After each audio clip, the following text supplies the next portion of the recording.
We're so excited to have you guys here at United. It's been way too long since we were able to meet together, and so we're so excited to have y'all here. Yeah. And besides the social distancing thing, just a reminder, we are keeping on masks. As soon as I leave stage, I'll put my mask back on. So we're keeping on masks the whole time, and so we're going to do our best to protect each other and to be able to worship safely. So please maintain a mask-wearing presence. Yeah, there you go. Thanks. We're going to worship together. Some of you, it's your first time. I know we got a bunch of sixth graders. Hey, if you're a sixth grader, stand up. I know we're going to embarrass you, but we love you. Yeah. Hey, everybody give it up for the sixth graders. Woo! All right, y'all can sit back down. Man, we're so excited that you guys are here. If you're joining us online, man, we're very, very excited that you're with us. And you're even better if you're online, because you're such a good Christian that you gave up your spot in here so that you could allow someone else to sit here. And we're so thankful that you guys are watching online and joining with us. Here's what we're gonna do. We're gonna worship together, and we love worship, and it's been a while since we've been able to do it together and all in one place. And so I just want to encourage you guys to, I know you're going to feel a little bit rusty. You're like, I don't know, I forgot how this whole thing works, but I just want to invite you to worship with freedom, to worship however you want to worship. If that means you sit down, sit down. If that means you stand up, stand up. If that means you jump around, jump around. If that means you put your hands up or close your eyes, open your eyes, whatever you want, one eye open, one eye closed, however you want to worship, I want you to worship like that. At United, we are a place that worships with passion, and we are a place that worships with freedom, and we are a place that loves to worship the Lord. And so that's what we're going to start off with. And so I would invite you guys to stand together. If you're at home, you can stand or sit, but sing with us in worship to God. Let's do it together.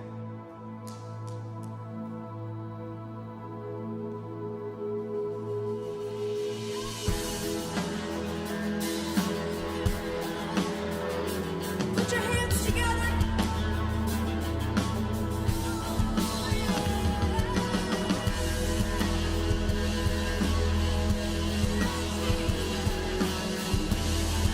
Let's lift this up. Let praise.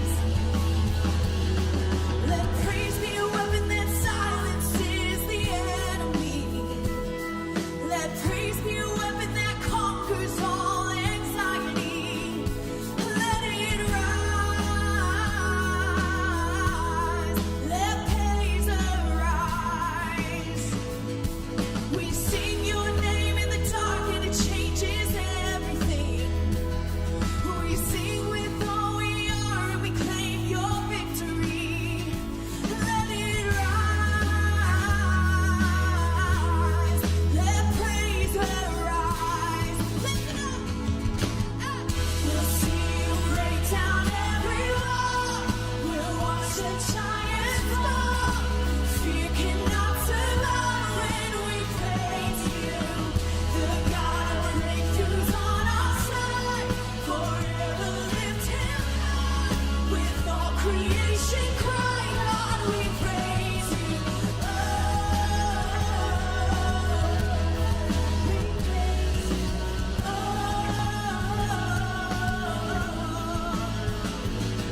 let praise be the song overcomes the raging sea. Let faith be the song that calms this storm inside of me. Let it rise. Let faith arise. We'll see you break down every wall. We'll watch the giants fall.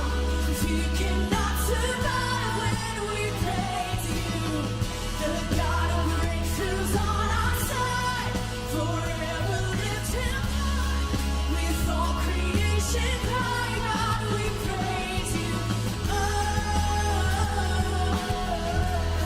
we praise you. Oh,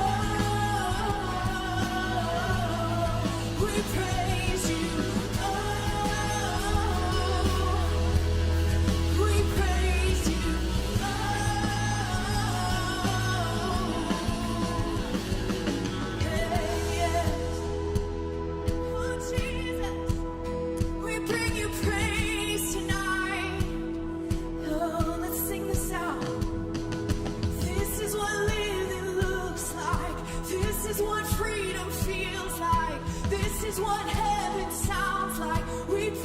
praise you, we praise you.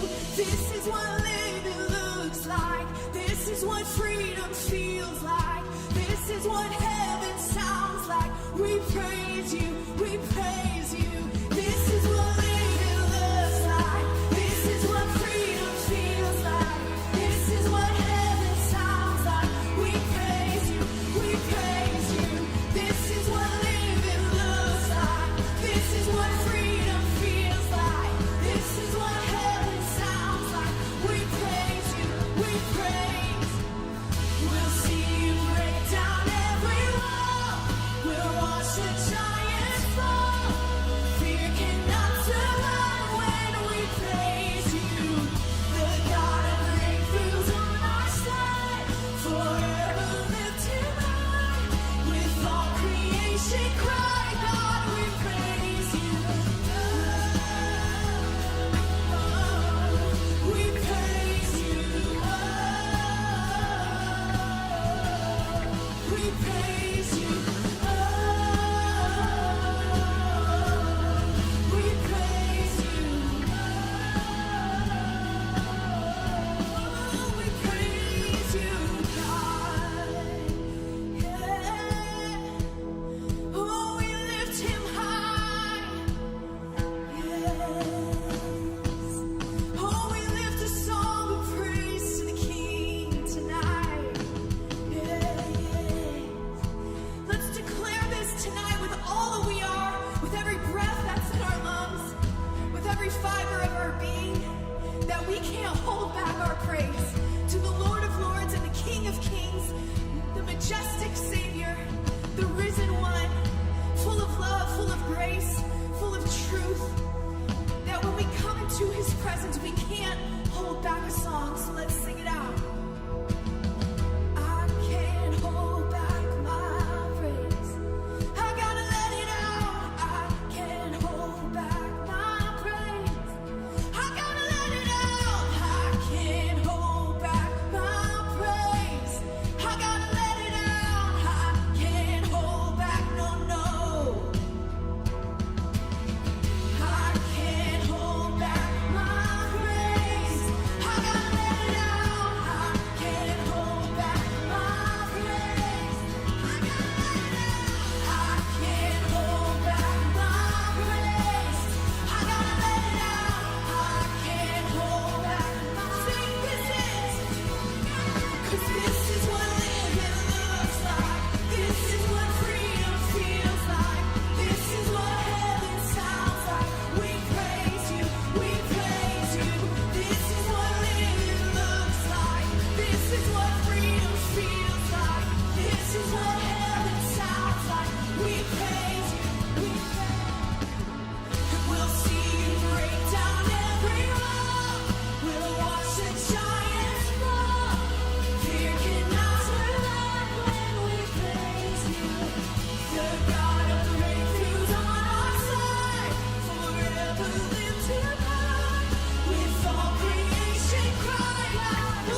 Lord of Lords and King of Kings, with every breath in our lungs, we bring an offering of praise. We bring a song, not just to sing a song, but to bless your heart, to bring to you what you deserve. God, that song says, with every loss or with every victory, and there have been a lot of losses and a lot of victories over the past 6 months. And I thank you that we can come to you no matter who we are, no matter what we've been through, no matter how far we feel that we've fallen or how close we might feel to you, God, that we can come to you. We can come into your presence, and there is love, and there is grace, and there is mercy, and there is forgiveness, and there is nourishment for our souls. We love you, Jesus. Amen. Amen. Y'all can have a seat. What's up, everybody? Isn't it good to be back? 6 months we haven't been here, and not only are you guys here, but we have people online. Oh wow, I see myself on TV over there. That looks cool. But thank you guys for coming out here. But because there's limited seats, we got people online, and it's great to have you guys. So just a friendly reminder, I'm not the best at remembering things. So if I'm going through these beautiful announcements that I'm about to say, so get on the edge of your seat, if I'm doing that, I may stop for a second and look up and read the script in my head. So don't think I'm just weird, it's because I'm trying to think of the next thing to say. Okay, so first of all, we got to say what our mission is at Beach Students. We've done this before, and yeah, I'll have you guys repeat it. But at Beach Students, we exist to point students to Jesus. So if you're online, yeah, your parents are watching you, so you should say it back. When I say at Beach Students, thank you. One of you guys are here. I'm just kidding. But okay, so we got that done. Now we have a Connect card. So this is your first time or your first couple times. Doesn't matter if you're online or if you're here, because we make adjustments. That's what Beach Church does. So if you're online, then we have a digital Connect card, and it will be in the chat, so very accessible. And then right by you, you have the Connect card and you have sermon notes. So that's another awesome thing. And so fill those out, and we'll even give you a free shirt for being here. And if you're online, I'm sorry you're not going to get one, because we're going to mail it to you, because that's what Beach Church does. No, so we also have social media. So I already said something about a Connect card. Now, if you want to connect with us, it's got to be through social media. And sorry if you're getting nervous, I am pacing a lot back and forth just because I got to cover everyone.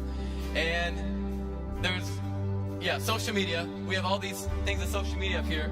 We don't have any, no, just kidding. Forget about it. We have Snapchat and Instagram at Beach Students. And we have a podcast, and you're podcasting on your phone. So if you're not here, or if you're out working, doing whatever, you can always go to that and catch up on whatever sermon we're talking about. But love is our sermon. Wow, that's weird. I can't even put that together.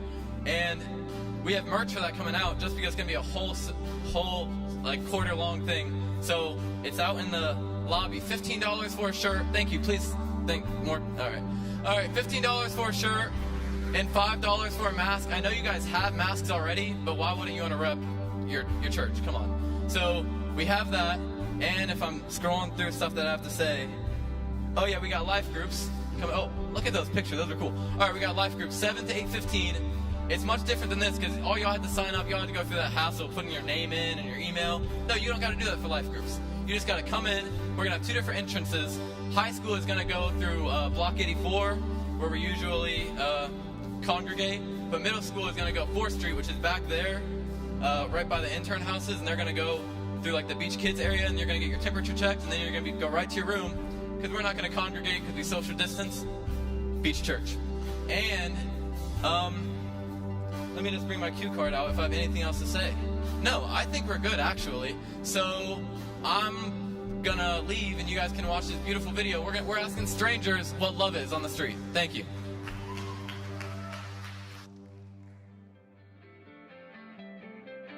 How would I describe love?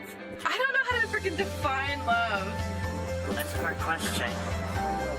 This is so hard. I feel like I should know this because I'm married.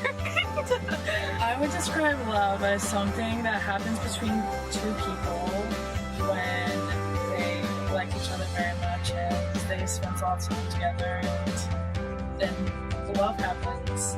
I would say that love is the emotion that you feel, and you just can't control all of this energy and emotion within you. Reach out to that person, tell them you love them. It may be your last chance. I would say it's being selfless and just reaching out and giving somebody all that you can give. Love is caring about someone deeply and meaningfully, but also it's when you act upon it. So it's something that you do, and it's something that you show and express. When you're like in a relationship with someone, whether romantically or like a friendship or with your family, like you care for them and you'll push people to further themselves in a loving way, or just be there with someone. Like feeling, or like a gut kind of feeling, or like the sense that you have, and it just kind of means that whenever you love someone, you would do anything for them, and you also see all their flaws and acknowledge that, and still decide that like you want to have them a part of your life. When I felt loved, My mother always is probably the most loving person in my life. My whole family really is. I'm very blessed when it comes to that. And my pets, love them. pretty much anytime my dog licks my face. Yesterday was my birthday, and they took me out to dinner, in like 4th grade, we had like, you know, those Valentines you put in like a shoebox that you made, and this one kid hated Valentine's Day, so he didn't make any Valentines at all, except for he gave one to me. I feel very loved when people ask a lot of questions and try to get to know me really well. My mom bought my favorite ice cream from the store and not my siblings' favorite. Probably for my birthday last year, I just felt loved because I knew that they decided to be there and like chose to be there for me to help me feel special for my birthday.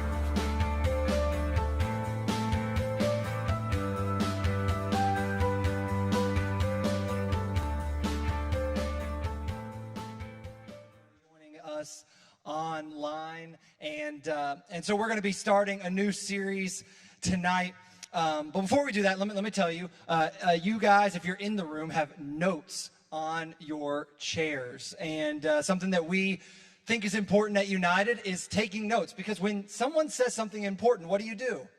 You write it down, or you put it into your phone. And so it doesn't matter whether you write it down, put it into your phone, but like when someone tells you something and you really, really want to remember it, you write it down. And so we always give you guys notes here. If you're watching online, go grab a piece of paper or get a notebook or something.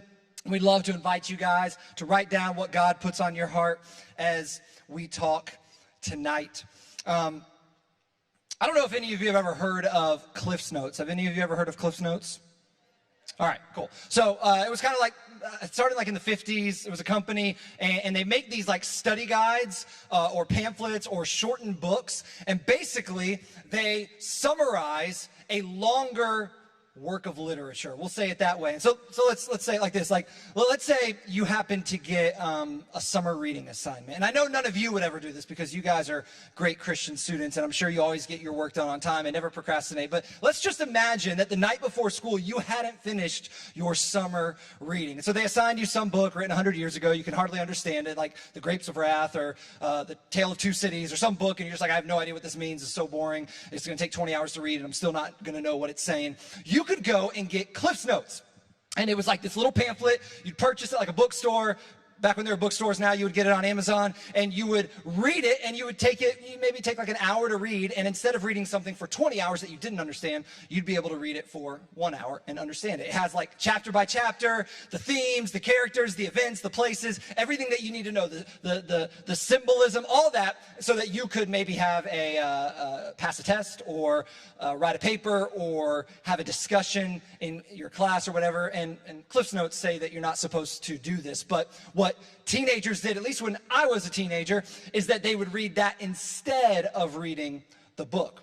And so like I remember when I was in middle school, like people would be like, oh my gosh, you use Cliff Notes? I went to this really sheltered private school, and so in middle school, and so they were all like, oh my gosh, we can't do that. But probably the rest of your schools, you're like, oh, you actually did your work. That's great. So but anyway, there's these books called Cliff Notes, and they help you summarize what you're going to read, or what subject that you might not understand. Now there's this online app or subscription service called Blinkist, and it kind of does the same thing, except for even more books, and it will give you the entire book in like 15 or 20 minutes. So then maybe you'll decide, oh, I'll go buy the rest of the book, or I'll buy the book, not the rest of the book, I'll buy the book so that I can read the rest of it because I'm interested in it. Or maybe you just take those 15 minutes and you're like, that's enough for me, I'm not going to waste my time. But the reason why Cliff's Notes works, the reason why Blinkist works, is because human beings, especially in 2020, are lazy. We don't like to spend time doing anything. We want to get things done as fast as possible. We want to be efficient. Really, we're not efficient. We just take less time to do things that are important, and we take more time to do things that are stupid. But we feel like I just don't have time to do all this other stuff, so I'm just going to read it quickly. And so they make millions and millions of dollars off of us being lazy and us being procrastinators. And this is why, because humans love to get straight to the point. We want to know what matters. We want to know, like, give us the details, or leave out the details. Just tell us what is most important. And when it comes to church, when it comes to following Jesus, when it comes to Christianity, a lot of times we feel the same way. We're like, this is a really long book. It's hard to understand. It's split up into these two parts, the old and new, and like there are certain parts where I'm just reading it and I'm like, I have no idea what this means. It's complicated. Maybe you would say like, well, like there's all these commandments, like there's the 10 commandments, but then there's 600 more commands in the Old Testament. And then you get to Jesus and he's saying all kinds of stuff. And it's like, I can't keep track of it all. In fact, a lot of people don't follow Jesus because they're like, it's too complicated. It's too much. And I think if there was a Cliff Notes for Christianity, we would want it. I think if there was a shortened version of the Bible, we would want it. We would want to know what's really important. What really matters in this faith called Christianity? How are we supposed to live? What are we supposed to do? What's important? Well, the thing is, this isn't a new question. This actually got asked a long time ago. 2,000 years ago, when Jesus was still living on this earth, someone came to him and said, we want to know what's important. We want to know what's important. So this Pharisee, he's like a teacher of the law. He's an expert, a religious expert. He's like the most knowledgeable, educated God follower around at this time. And he walks up to Jesus. And he's really trying to test Jesus. He really doesn't want to know the answer. He's trying to trick Jesus because they didn't like Jesus. But anyway, he asked this question and Jesus answered it. Here's the question that he asks in Matthew chapter 22, verse 36. He comes up, he says, teacher, which is the greatest commandment in the law? What's the most important thing? Give me the Cliff Notes. I want to know what really matters in the Bible. Jesus replied, love the Lord your God with all your heart and with all your soul and with all your mind, which is great. Okay, cool. Thanks, Jesus. And he starts walking away. But then Jesus continues. He says, this is the first and greatest commandment. And the second is like it. To which I'm sure this man was like, I didn't ask for two. I didn't ask for the top two. I just want one. But Jesus continues because he was still saying the same answer. But he said, it's not just one part, it's two. One command, two parts. One command, two parts. He's not giving two separate commands. He's given one command with two parts. When he says the second is like it. In the original language this was written in the original Greek, it means like, it is connected to or the same as. So this is not a separate command. This is the same thing. With me? Same thing. He's just pausing and he's telling us the second part. Here's what he says. Love your neighbor as yourself. Love your neighbor as yourself. Two parts, one command. Love the Lord your God with all your heart, soul, and mind, and love your neighbor as yourself. But then he adds something that's very important. It may not be important to us, but it was important to them. It was shocking to them. It was a very, very profound statement that he makes. Here's what he says. All the law and the prophets hang on these two commandments, which is really two parts, one commandment. All of the law and the prophets hang on this one idea. Now, that probably doesn't mean much to you because we don't know what the law and the prophets is. Keep in mind, they didn't have the Bible 2,000 years ago. The New Testament, most of it had not happened yet. It had not been written yet. They had the Old Testament, but they didn't call it the Old Testament because it wasn't old, it was current, and it was their holy scripture. And they called it the Torah, but another word that they would use for, or phrase they would use for, is the law and the prophets. So they would say, I follow the law and the prophets. And basically the law was like all the 10 commandments, all the commands that Moses passed down to the people of Israel. And the prophets were all the people that spoke God's words to Israel. And so they would take what we call the Old Testament and they called it the law and the prophets. And so here's what Jesus is saying. This is very important. He says, everything in your entire Torah, your entire law and prophets can be summed up in this one command. Love God, love people.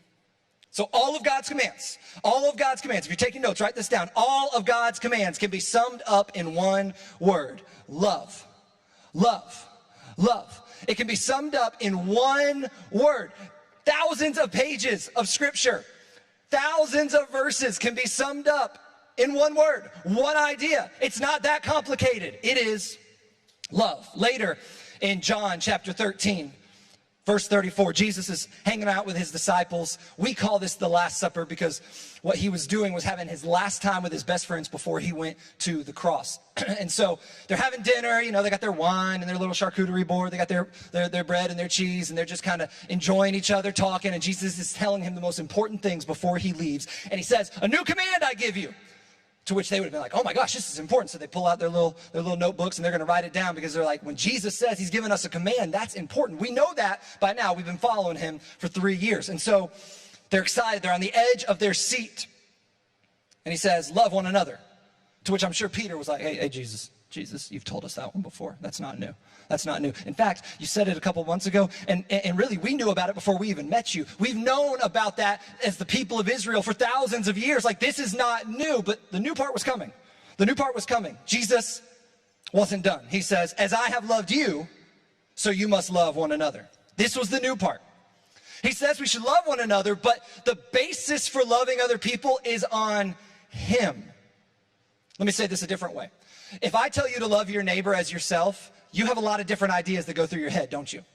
Like, love means a lot of different things. Some of y'all are thinking like Hallmark movies or some CW show, and some of y'all are thinking like stuff in the Bible, and those are very different types of love, right? Like, love has a lot of different connotations to it. And so when you just say love your neighbor as yourself, and some of us don't even love ourselves. Some of us feel like, man, we're the worst people on earth, and you feel like you have a very low view of yourself. And so it's hard to love, if you're going to love someone else like you love yourself, that wouldn't be very high. There are loopholes in it.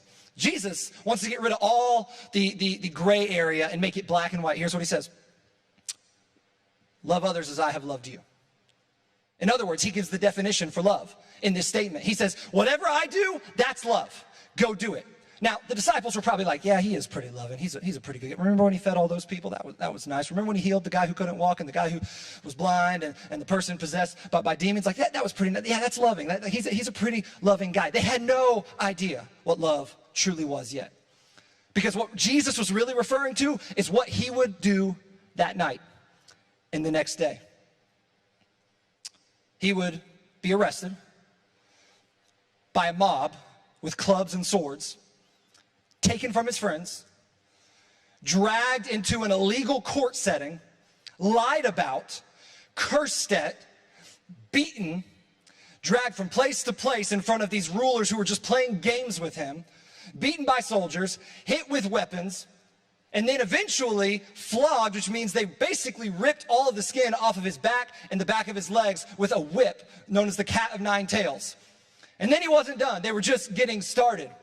Then they put a beam on his back that, a grown adult, strong male could hardly carry, but this man was about to die. And they forced him through the narrow roads of Jerusalem as people tripped him, yelled at him, cursed at him, spit upon him. And then it wasn't even done yet because they nailed him to the cross, raised him up, and allowed gravity to push down on his body as it held by 3 little nails. That's how much he loves us. And keep in mind, this didn't happen because it was forced on him. This didn't happen because he couldn't fight back. At any moment, he could have called down the angels, even one angel, and knocked out all of the Roman Empire. But he didn't. He went sacrificially. He went voluntarily. He said, that is love. So go love people like that. There's your definition. There's how things should be done. What Jesus is saying here is your love for God should affect your love for others. Your love for God should affect your love for others. A lot of us get this messed up because we go down to one of these little altars and we bow down and we're like, oh God, I love you so much. And then we write a check and we give it to the church and we're like, well, I gave of my tithes. And then we serve or we go on a mission trip and we're like, I'm good. I'm religious. I did what I was supposed to do, right? What Jesus says is, no. The way you love God is the way you love other people. And if you don't love other people, maybe you really don't love God very much. But if you're in a relationship with God, if you have decided to follow after Jesus and make him the savior of your life, and then you take that love and give it to other people, that's the way things are supposed to go.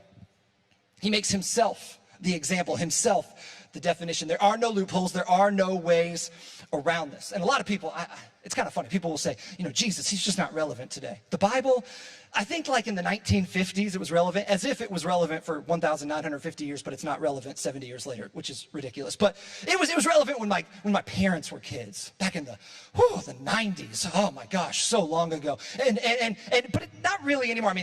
TikTok's not even mentioned in here. Marijuana, not mentioned. Driving cars, not mentioned. Pornography, not mentioned. The internet, not mentioned. I mean, this is so outdated. Like, is there even is there even Facebook? I mean, Facebook, that's super old, but like, is it even anywhere in there? Like, how old is this book? Jesus isn't relevant anymore. The Bible's not relevant anymore. Let me tell you, we couldn't be more wrong when we say that. Because he says all of this can be summed up in the word love. I ask you this. Do you not think that love would make a difference in our world today? I mean, we see people mistreating people because of the color of their skin. People that aren't even willing to talk about race because they just don't want to have the conversation. And do you not think love might fix that? Do you not think people treating each other the same equally, no matter what they look like, having conversations, feeling compassion towards one another, do you not think that might fix things a little bit? Do you not think that maybe with all of the fighting about COVID and masks and all that stuff, that a little bit of love wouldn't be relevant right now? Do you not think that Republicans and Democrats might do a little bit better if there was a little bit more love and a little bit less arguing? Love is very relevant. Love is highly, highly relevant. And here's the cool thing about what Jesus says in this command. He didn't just teach it. He did it. He didn't just teach it, he did it. We're all hypocrites. I tell my daughter to do one thing and I do the exact opposite like 2 hours later, but she doesn't know about it because she's 3 years old. Like I'm a hypocrite. And we tell people to do things all the time and we don't get it right the next moment in our own lives. But Jesus didn't just teach it. That's what the Pharisees did. They would teach people to do things and then they would go off and do whatever they wanted to do. But Jesus walked the walk. He did what he asked us to do. He said, just look at me, take your cue from me, and go do that to other people. Once again, all of God's commands can be summed up in one word: love. Love. To which some of you might be like, that's a little bit simplistic, isn't it? Like, surely, like you've preached like all these sermons, Ryan. Like, are you saying love is really the whole point? Like, surely there's more in this Bible than just love. Well, think about it. Think about any command that God gives us. And love is the ultimate foundation to it. Like, think about it this way. Like, there's a command not to gossip in the Bible. But you don't necessarily need to hear the words don't gossip. You just need to hear the words love your neighbor as Jesus has loved you. Because if you love somebody, you won't talk bad about them behind their back. You won't talk bad about them to their face. You won't say things that you weren't supposed to say and share secrets you weren't supposed to share. You won't do it because you're living in love. There's the old 10 commandment, do not murder. Well, you don't have to tell someone not to murder. You just have to tell them to love, because if you love somebody, you're not going to kill them, right? That is love. That is a very, very, very basic form of love, but nonetheless, that is love. Sometimes people like get all confused about like the whole lust thing. They're like, well, what's that got to do with love? Think about this. When you lust, whether you're looking at like an image on a computer screen or a video on a computer screen, or whether you're having sex with your boyfriend or girlfriend and you are lusting, here's what you're doing. You're saying in that moment that you're watching some video on the internet, you're saying those are not really people. They're just objects for my pleasure. They're just something that I can look at to feel better about myself. They're not real people. They don't matter. They have, I don't care about their life. They're just objects. Lust objectifies people. And you may say, oh my gosh, me and my boyfriend have been dating for 2 weeks, Ryan. How dare you? 2 weeks. The best 2 weeks of my life. And you're like, oh, we're ready. We're ready for sex. Listen. What you were doing in that moment is you're saying, I don't care about your future. I don't care about your future spouse. I don't care about your future family. I don't care about your future hope and dreams. I don't even care about my own future. I'm just going to do what I want to do in the moment. I'm going to objectify you. I'm going to use you. So really, in lust, in the command of do not lust is love your neighbor as yourself. When the Bible says be generous and give to other people, that's what we do when we love. We give of ourselves to other people. We do not take, we give. All of the commands of the Bible can be summed up in one word: love. Now, here's the problem. There is a difference between the love of the world and the love of God. Maybe y'all know the old Beatles song, all you need is love, do, do, do, do, do. All you need is love, love, love is all you need. And you're like, oh, that's so great, man, like love. Yeah, let's do it, right? Love, you know? But that's not enough to just throw around the word love if we haven't defined it. And the world says love is one thing, while Jesus says love is something far different. See, when we love something, we just say, I love it. I love tacos. I love my parents. I think it's a little bit different, right? I hope it's a little bit different. You love, and we know as English speakers, we know like they mean different things. They mean they really, really like tacos, and they mean they're like they really care about their parents as one of the most important people in their world. But we only have one word, so it gets a little bit confusing, doesn't it? But the ancient Greeks, which the reason why we always talk about Greek is because the entire New Testament was written in Greek. It was basically like if I wrote a book in America today, I'd write it in, y'all can talk, I write it in English. And so back then, if you wrote a book, you were going to write it in Greek. And the Greeks had multiple words for love, which we should really have multiple words too, but we just have our one word. They had this word called phileo. Everybody say phileo. Phileo.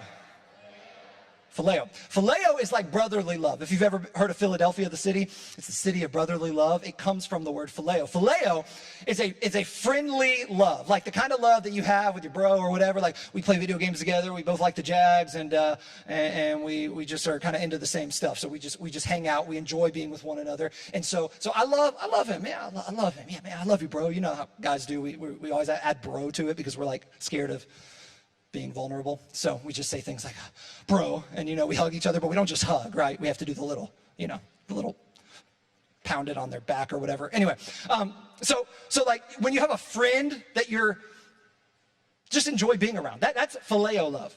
And we all know that kind of love is conditional, right? Because we've all had friends that we fade away from.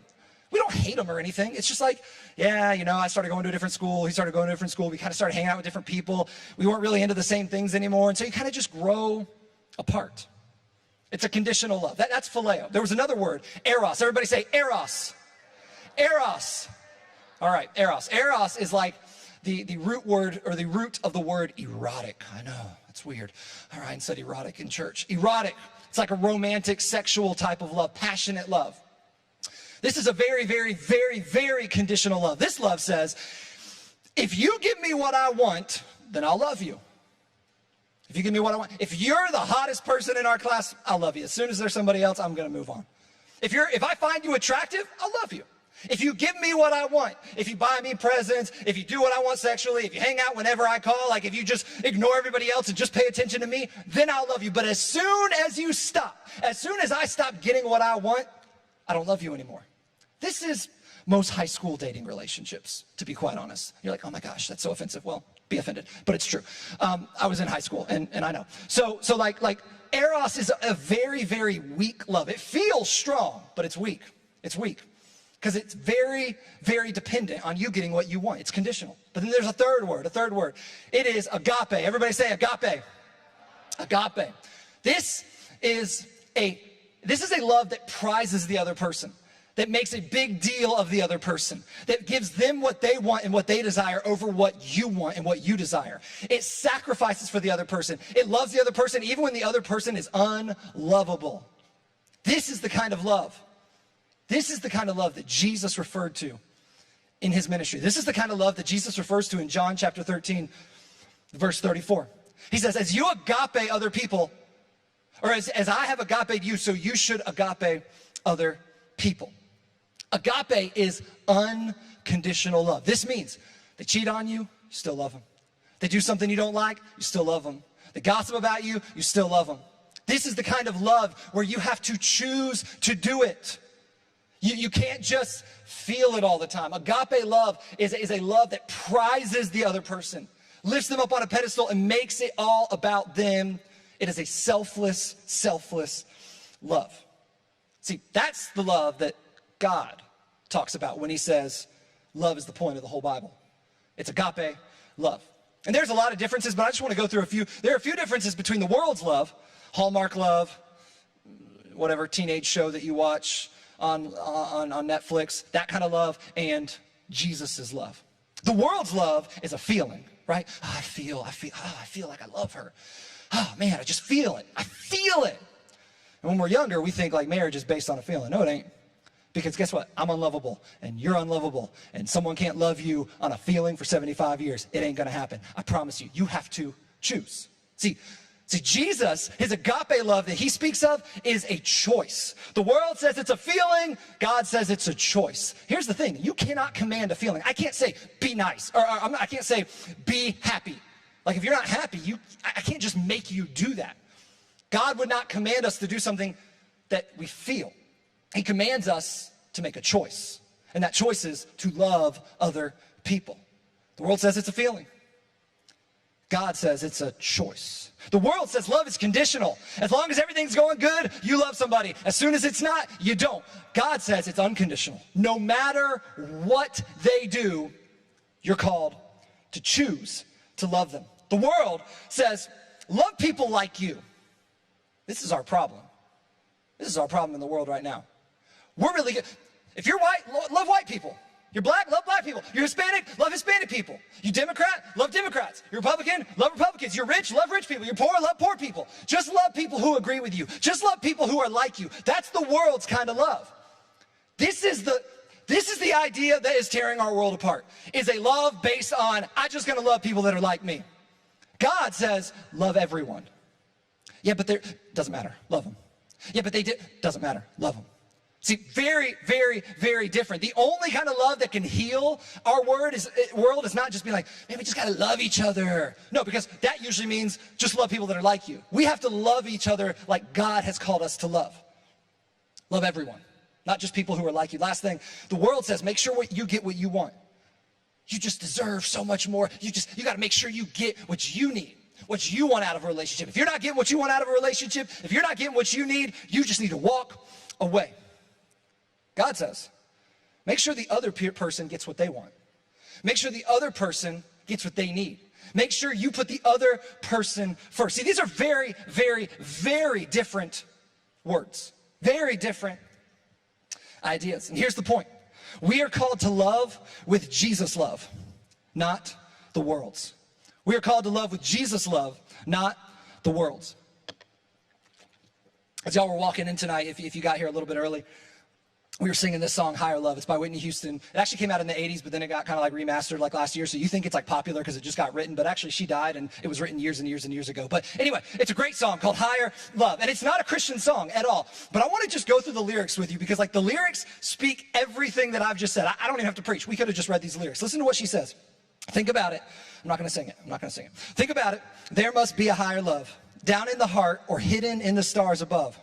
What does she mean by that? Hidden in the stars above. Anyway, without it, life is wasted time. Look inside your heart and I'll look inside mine. Things look so bad everywhere. Sound like 2020? Things look so bad everywhere. In this whole world, what is fair? We walk the line and try to see, falling behind in what could be. Oh, bring me a higher love. Bring me a higher love. Oh, come on, sing with me, guys. Bring me a higher love. Higher love. Okay, all right, we're done. So listen to those lyrics. It's speaking what we just said. There's got to be something higher, right? There's got to be something more than just the love this love that we're just conditional love for people that are like you. Just hang out with who you want to hang out with. Just hang out with the people that are like you. If they don't like you, you don't like them back. And that's nothing as to what Jesus said. The higher love is the love that says love your enemies. The higher love is the love that says love people that are different than you. The higher love is the love that loves people that disagree with them. The higher love is a love that loves people that are mean to you and mistreat you. A higher love is the love that God has called us to. I'm going to close with this verse.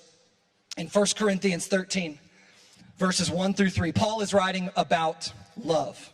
About love. And here's what he says about love. And by the way, he's going to use agape every single time he uses the word love here. So they're all talking about the same thing. Agape is the version of Christian love, the Jesus love that Jesus and his disciples repeatedly talked about. Almost every time you see the word love used in the New Testament, they are using some form of the word agape. Listen to what he says.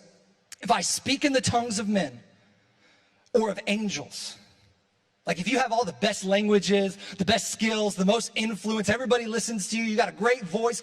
If you have all of that, but you don't have love, you don't have agape, you're only a resounding gong or a clanging cymbal. Not only do you not get your message across, you hurt people's ears. You offend people. You drive people away. Like, have you ever been woken up? I don't know if you have any of these kind of parents who like, have you ever woken up, or you haven't woken up and your parents come into your room and banged pot and pans? Has that happened to any of y'all? Or is that just kind of like an old school thing? I don't know, whatever. And they're like, they come in and they just start banging on the pans and you're like, ah! You ever had that? What do? You put your head under the pillow. You're trying to get away from it. Paul's saying, if you don't love, you can have all the greatest gifts in the world. If you don't love, you're like clanging cymbals in someone's ears. He says, if I have the gift of prophecy, I know the future. Wow. I can fathom all mysteries. I have all knowledge. I'm the smartest person in the world. And if I have a faith that can move mountains, like, you just gotta believe you could do it, and a mountain just shifts. But you don't have agape love, you're nothing. Nothing. Verse 3, if I give all I possess to the poor, give it all away. Give all your money, give all your time, give all your resources. You go on mission trips all the time. You're like the best missionary in the world. And you give your body to hardship. You get persecuted. But you don't have love, you've gained nothing. Nothing. Here's what Paul's saying. If we don't have love, nothing else matters. He's saying the same thing Jesus said. The whole Bible can be summed up in the word love. He says, if you don't love, nothing else matters. You might know all the words, the Elevation songs and the Hillsong United songs. You come in here and you're raising your hands. You're like, I know all the words. Wait, make your be a miracle worker, promise keeper. Woo, I'm such a good Christian. But if you don't love, it's worthless. Worthless. This is why, for the next, I think, 15 weeks, the longest series I've ever done in my life, we're going to talk about love. Love is. Because right after those verses, Paul goes into these 4 short verses. Literally, we're going to preach on 4 verses for the next 15 weeks. And you're like, how's that going to happen? You'll see. Just come back and you'll see. He gives us the index of what love is. He gives us the description of what love is, what love is not. What love is, what love is not. He says, you want to know what agape love is all about? You want to get specific? You want to really know? I mean, if love is what Jesus says everything boils down to, then shouldn't we know how to do it if we want to follow Jesus? And if you're curious about Jesus, you're like, I'm not sure about following Jesus yet, but you're just curious. You need to start at love. You need to start with love, with agape love, to figure out about who Jesus really is. Because over the next 15 weeks, we're not just going to talk about what Christians should do. We're going to talk about the love that Jesus showed for us, as he has done to us. So we should do for others. We'll try to answer this question that I love from a pastor in Atlanta named Danny Stanley. What does love require of me? In every situation, what does love require of me? What does love require of me? When I'm at school, what does love require of me? When I'm at home, what does love require of me? Like, what am I supposed to do in this situation? How do I have agape love? And we're going to go through that over the next 15 weeks. I'm so excited about this. Like I was doing a quiet time. Listen, every time I say it, I want to give the disclaimer. I do not do quiet times every day. I'm just as crappy as anybody else. But I was doing a quiet time on this day, and I was reading this verse, and usually I would just read a section, and I was like, oh, okay. I've read this verse a million times. Every single wedding you go to, they're going to have love is patient, love is kind, all that kind of stuff. But I just felt like the Holy Spirit stopped me and said, you need to just practice this. You need to actually do it. You need to stop and not just read through all these words, but actually take your time with them. And I'll explain more of it later, but I just really changed my perspective of that collection of verses. And I felt like, man, God is leading us to talk about it at United next year. So we've been planning this for 6 months, and it really comes from just a move of the Holy Spirit through these simple verses that maybe you've heard a million times. Love is patient, love is kind, does not envy, does not boast, and so on and so forth. And so we're going to talk about what love, what agape love, what Jesus love really is, and it's going to make it crystal clear. So here's my challenge to you. To all of you. And if you're watching online, this is my challenge to you as well, because we're going to get to the point here, hopefully in the next month or so, where we can have a little bit more people in here and not have to do all the RSVP and stuff. And so we'll get more and more people. But whether you're at home, whether you're watching over the next few weeks, or whether you're going to be in this room, it really doesn't matter. The message is the same. The challenge is the same. I want to challenge you to join us. Join us over the next 15 weeks and learn what agape love is. Learn how to actually love like Jesus called us to do. If you ever wondered, how do I grow in my faith? This is it. You ever wondered, what is Jesus all about? This is it. You ever wondered, what should I do next? This is the series for you. Because Jesus said, everything in this book boils down to love. So join us in life groups as we talk about how to practice it. Join us for devotionals that are going to be a lot different than our devotionals in the past. And they're going to call you to practice and put it into practice.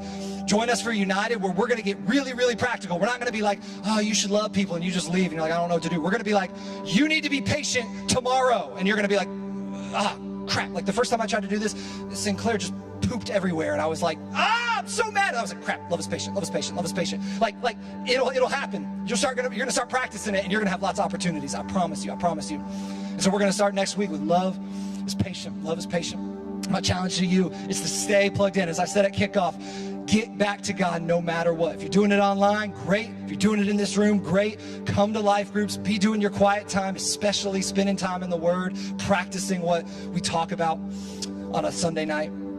Join us. We're going to invite the team back up, and we're going to close in worship, singing a couple of songs about God's love. God's love. The love that Jesus showed for us on the cross. And so I would invite you to worship Jesus with everything you have, to remember that love that got him up on a cross for you. Not because he had to, but because he wanted to, because he loves you. So let's worship together.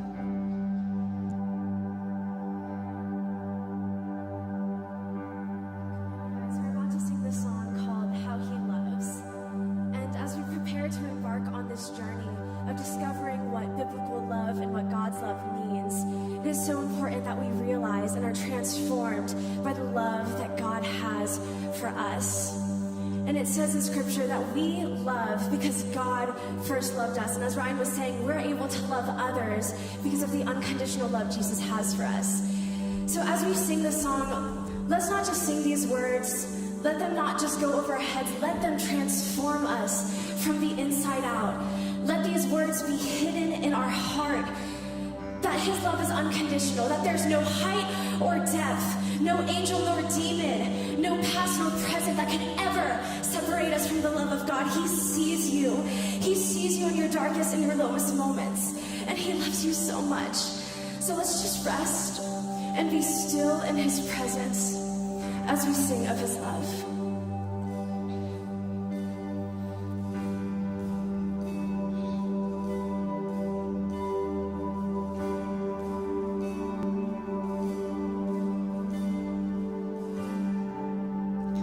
Let's sing this together. And he is jealous for me.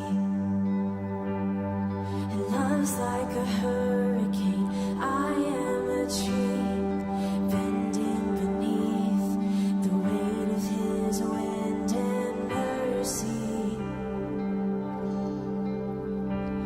When all of a sudden I am unaware of these afflictions eclipsed by glory, and I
truth.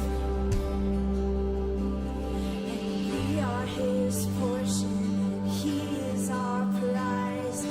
Drawn to redemption by the grace in his eyes. If grace is an ocean, we're all sinking. So heaven meets earth like a sloppy wet kiss, and my heart turns violently inside of my chest. I don't have time to maintain these regrets when I think about the way. Come on, we are his portion. We are his portion.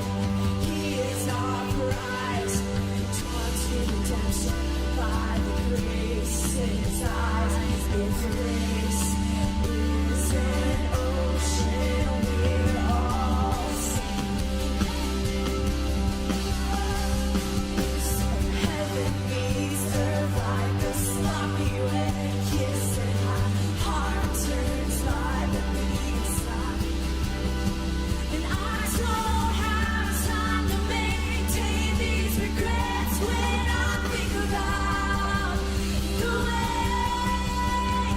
he loves us, and oh, how he loves us, and oh, how he loves us, and oh, how he loves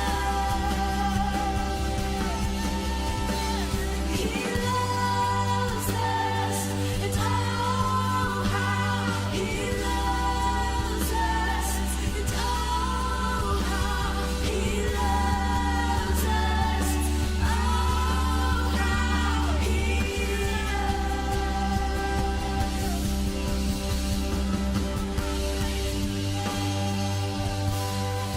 Thank you, Jesus, for your love. Thank you, God, for loving us more than anything in this world. We can't help but praise you. We can't help but love you back, Jesus. Come on, let's declare it. And he loves us. Oh, how he loves us. Oh, how he loves us. Come on, sing this with everything that you are. Let's hear you sing it out to Jesus.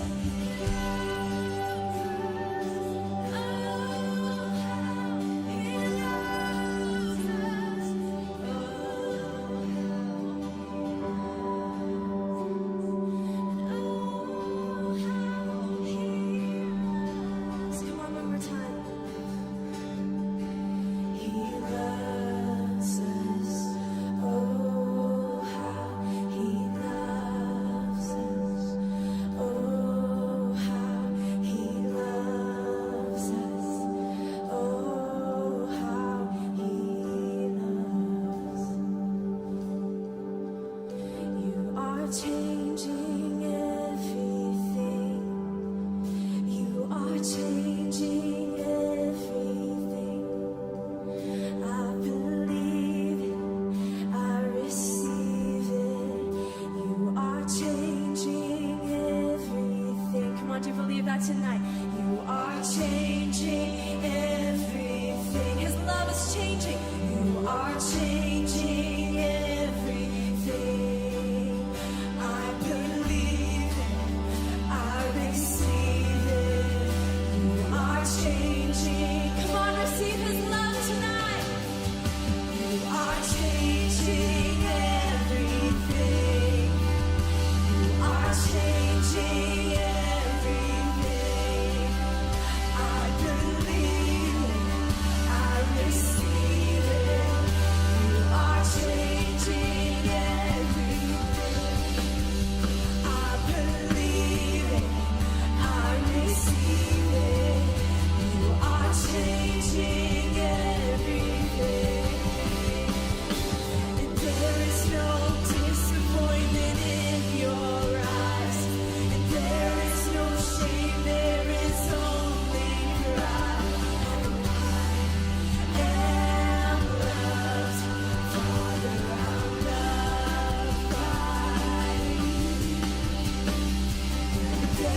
no distance in your embrace. And over again you say, I am loved, Father, I'm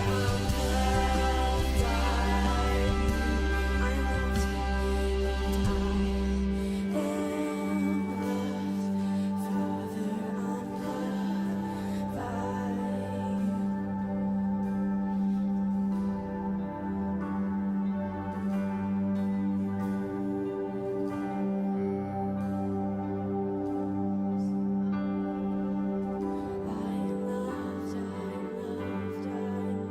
by you.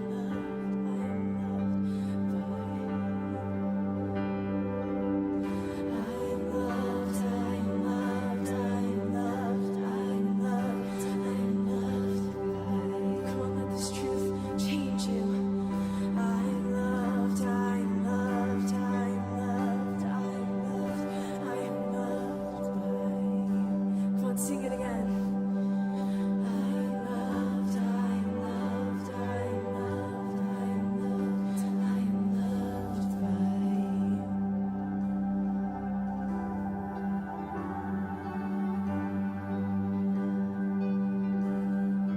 Hey, y'all grab a seat real quick. A couple things before we head out. First off, this series, as I said, is going to be very, very practical, very practical. We are going to get into like actually living out the words that Jesus gave us when he said, love others as I have loved you. We're going to learn what that love really looks like. And so we're going to have some things to remind you. One of the things we use during every single series is stickers. And I know it seems simple, but look, you just put a sticker on your phone, you put a sticker in your car, you put a sticker somewhere where you're going to see it all the time, and it will remind you about what we've talked about. And actually, back in I think it's Deuteronomy, God tells Moses, hey, put my word in your heart. Put it on in your home. Put it in places where you can see it. So that's what we do with stickers. So on your way out, we got two options. So you can pick one that you want, and they both say love is, and the little love is heart, and you can just put it somewhere that reminds you of this series. Maybe a friend asks about it, and you say, tell them what it is. It's a perfect end. Hey, what's that? Oh, well, funny you should ask. Let me tell you about my church. Let me tell you about what we're doing and talking about right now. Another thing that we're going to have over every single week is we're going to have phone backgrounds, because guess what? If you're anything like me, if you look at your screen time, you're probably on your phone lots and lots of hours per day. And so every single week we're going to post on Instagram and also send you out on the Remind app a new phone background. And my encouragement to you is just put it on the back of your phone. Pretty simple. Just download it, put it on the back of your phone, and let it remind you every time, like all 5,000 times a day you pick up your phone to check notifications of Instagram, TikTok, you will be reminded of love is. This first one just says love is, but in future weeks it'll have each thing that we talked about that week. And we just want to be reminding ourselves, because we are going to be working this out in our day-to-day lives. We're going to be living this out. This ain't going to be one of those series where you're like, oh, good word, Ryan, I'm going to go home and just do whatever I want to do. It's going to be the series where you hear it and you just got to do it. And we're going to push each other to do it every single day of that week until we gather again. As Noah talked about in the host, we have merch. So on your way out, when you're going out to the right, all the way in the lobby, there's like this window, and if you want to buy this shirt or the white shirt or a mask, go buy it out there, and we'll have that at United each week over the coming semester. And so you don't have to buy it tonight. We'll have other opportunities. And there was something else I'm supposed to tell you. I know there's something else I'm supposed to tell you. Oh, if you're a new student, first time here, once again, if you're online, fill out the online digital Connect card. We're sending you a shirt in the mail this week. But if you're in the room, just fill out that Connect card with your information. It's your first time to United, and we want to give you a t-shirt just for being here. This one doesn't cost money. This is our gift to you for coming and being a part of United tonight. So there's a word that says Connect up on the wall, and you'll see it. You can't miss it. Just give them your card with your information, and they'll give you a t-shirt in your size, because we're so glad that you joined us. And here's my closing thought tonight about what we talked about. Jesus said that love is the most important thing. If he said everything in the Bible can be summed up in one word, these are the ultimate Cliff's Notes. If he said that, we got to figure out how to do it. So that's what we're going to do over the coming months. We love you guys so much. We will see you here next week, 7 o'clock, and see you at Life Groups Wednesday night, 7 o'clock. Bye, guys.